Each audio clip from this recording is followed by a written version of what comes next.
আচ্ছা দাদা, বলছিলাম এটার ভিতরে কি? এটা ঝাঁকাচ্ছি, দেখছি এটার ভিতরে শব্দ হচ্ছে। এটার ভিতরে কি টাকা পয়সা আছে নাকি? আরে না ভাই, এর ভিতরে পানি আছে, পানি। কি পানি? শালা এতদিন শুনেছি বোতলের ভিতরে পানি থাকে, আজ দেখছি ডাবের ভিতরেও পানি। আচ্ছা দাদা, বলছিলাম এটার তো কোনো মুখা নেই, তাহলে এটার ভিতরে পানি ঢুকালেন কিভাবে? মায়া মায়া গো ভাই, আমি কেন পানি ঢুকাইতাম? এটা তো গাছের আগাতেই পানি হয়।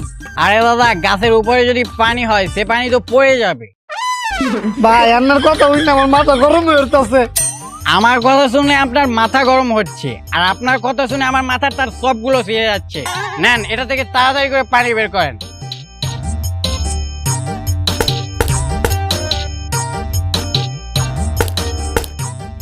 লইন ভাই, খাইন। খাবো না, এটাকে মাথায় ঢালেন।